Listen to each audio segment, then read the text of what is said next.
Alrighty, 7:10. Sun is shining. It's 7 degrees.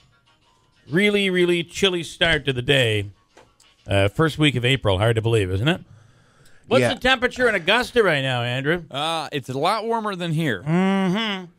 Derek Bard is from New Hartford, and he is going to be playing. His brother will be caddying for him. His brother's a high school senior at New Hartford. And Derek Bard playing at the Masters. Good morning, Derek. Thanks for coming on. Yeah, no problem. Thanks for having me. So, how does it feel? We talked about this last year when you had such a huge opportunity and you earned your way to this moment and you were excited then, but now it's pinch yourself. It's here.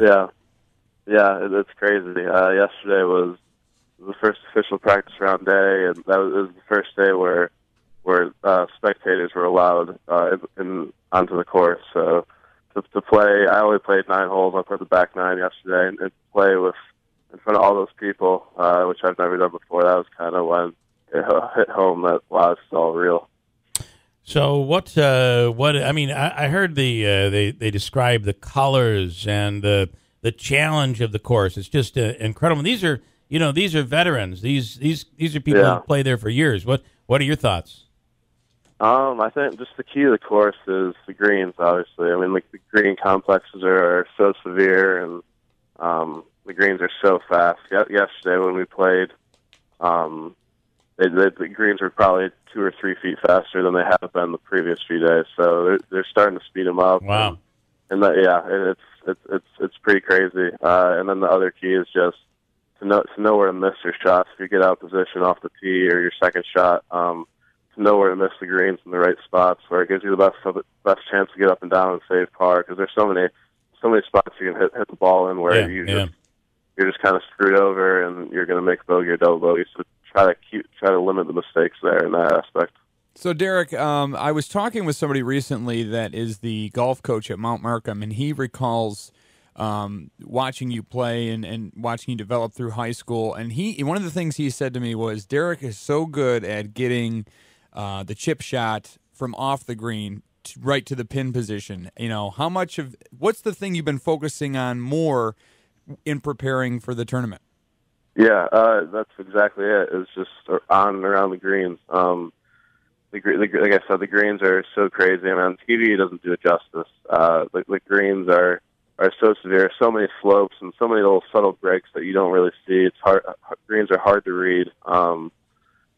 So with putting, I mean, you just have to know, some of those breaks. And I've talked to a couple of the guys who kind of have a little background knowledge. They've played the tournament before, and they've helped me out a little bit. And then, around the greens, like I said, knowing the right spots to chip from, because some of those shots you get out there are virtually impossible. I mean, you can't get inside 20 feet to the hole, so you can only miss in certain spots in each hole. And if you're chipping from those spots, it's really not too bad. But if you get out of position, it starts to get difficult. Do you do any? Did you do any simulator type things to acquaint yourself with the backdrop of Augusta? I know it's very unique, and I know you've seen it a million times. But did you do anything? I mean, was that really your first chance on the course yesterday? Well, I've played it. So as an amateur, you get 5 full days of the course before the week of the Masters. So I went twice in November. I went early in March over our spring break, just to kind of get accustomed to the course and see what it's all about. So, and then we got in town Friday. I played 18 holes Friday, Saturday, played 9 Sunday, played 9 yesterday, and I'm going to play 18 today. So I've been around it plenty of times. I haven't done any simulator type stuff or anything. I was actually, my buddy was another amateur who played last year, so the way he prepared was playing Tiger Woods PGA Tour, the video game.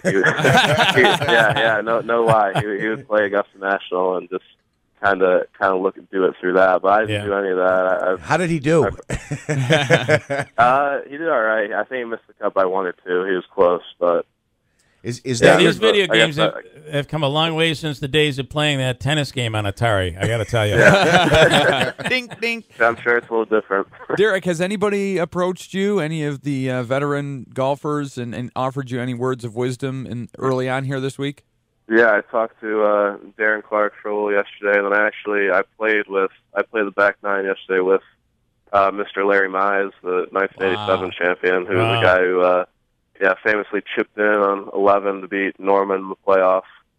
That was pretty cool to play with him, and how about just picked his brain a little bit. How about just looking around and seeing? I know that tree. Yeah, but I mean, no, the people around you. I mean, it's got to be tough. Yeah. Yeah, the first time it really hit me was walking down 11. You got 12 feet right to your right, and all the people sit up there on the hill. So when we finished tripping and putting around number 11, you turn backwards and walk up the hill to 12. And when I turned around, there were hundreds of people packed in the grandstand and on the hill, like just looking at all of us. And I was like, wow, that's a lot of people. So I was pretty nervous over that 12 feet shot. But it's just, you got used to it. I mean, it's just. Come Thursday, you just got to focus on the golf part of it. Derek, do you know yet when you're teeing off? How can we follow you? I mean, other than like a web, they put up like the standings and stuff. But are you going to be? Times? Yeah, your tee times. I think they come out. They should come out this morning at some point. So they should come out soon. And I got to tell you, what is amazing is the website. They do a good job of that. It is incredible because you can follow Derek right along, and it's in real time. And I don't know how much video they're going to get of you, but they show video clips and the whole. I mean, it's really incredible how interactive. How don't the they website have is. Cameras on each individual hole? You can go to what hole and whoever's on who. It's a stream. No isn't it? You can get whole stream. I mean, what Derek? We're telling what we. I mean, do you know any of this? Because as a fan, I really follow this, especially when I'm following Tiger Woods, and I was following you last year. Yeah. They definitely have. I mean, all the cameras and TV towers in every hole, but that website that they have is.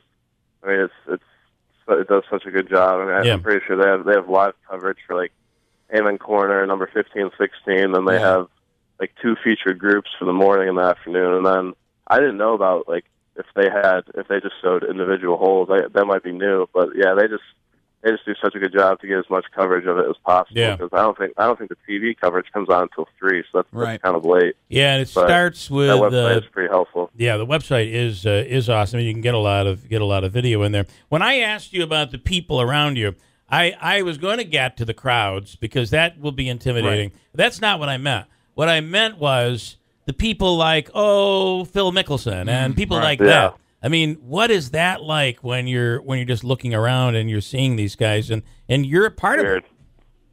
Yeah, it's weird. I haven't seen Phil yet. Hopefully, I'll see him out there today. But like yesterday, I mean, I warmed up next to Jason Day. Like chipped next to Dustin Johnson. And it's just really surreal. I mean, at the end of the day, they're just normal guys like all of us. Me and my brother went into the caddy room yesterday. I had to use the restroom, and he had to change into his jumpsuit, and we walk in there, and Dustin Johnson's just sitting there, shooting the breeze with the caddies, and saw Stevie Williams in there. So it's all kind of surreal. Really. What does that mean to have your brother along with you for this awesome ride? I mean, really? It's cool. We had a special week out in Chicago for the USA, and we made a pretty good team. It's cool to have him step by step of the way, by my side. But also, I think we make a pretty good team. I mean, he knows my game really well. He knows kind of how I operate and how I think. So just to have someone who's already on that level with me is really helpful.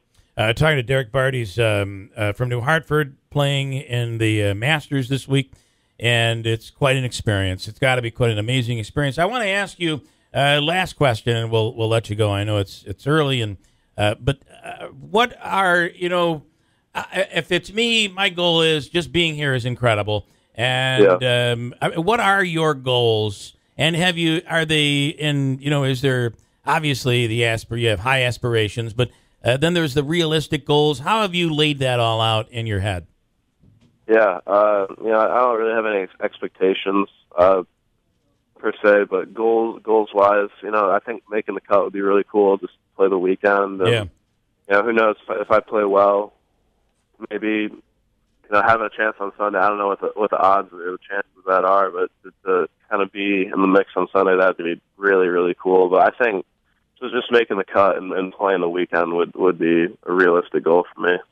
I mean, the fact is that it's about Boeheim was talking about their loss the other night, Syracuse's loss the other night, and he said, listen, we had to come out here and have a perfect night, and it could have happened, but it just didn't. I mean, that could happen for you. That's what you need. You need that perfect week. Yeah. I'm not sure. I mean, just perfect, but yeah. I mean, obviously, on a course like this, playing against the best players in the world, a lot of things have to fall my way. So it may happen, it may not happen, but no matter what happens, it's going to be a really special week, and one chance of a lifetime. Andrew, go ahead. I got one more for you. Okay. I have to ask. I'd be remiss. I know that your mom is a University of Virginia alum, and of course you go there as well. It had to have been a tough Elite Eight round for you to watch. Yeah, it was. It was brutal. So I mean, you got the at halftime, I figured it was a lock. We're final four down, and then Boeheim made the adjustment on defense, and we kind of freaked out, didn't really know what to do. So a lot of my buddies from back home definitely sent me texts along the way. So that kind of made it worse. Yeah, listen, it's all good. Sorry to bring up Syracuse. Yeah. Well, didn't even make the connection there. My apologies. Yeah. Listen, Derek, we're going to be following all of this area. Will be following you no matter what happens. You're there. What an experience. Soak it up. And what an awesome brother to take your brother along for the ride. I mean, really, really cool. Yeah. All right. Derek Bard will be following. Thanks so much. Thanks for having me. Okay. Isn't that an amazing story, huh? I want him to just John Daly it. I just want him to, how John Daly kind of was. He showed up, not exactly the same. John Daly kind of just showed up in his car and won the U.S. Open. But I just kind of hope that maybe he's like, neck and neck with the leader by Sunday. That would be just sweet. Just for the sakes of just for the sake of believing in superstition. It was just a couple of weeks ago we sat here and said, listen, the chances that Syracuse is going to go anywhere in this tournament, not all that good. But hey, if they got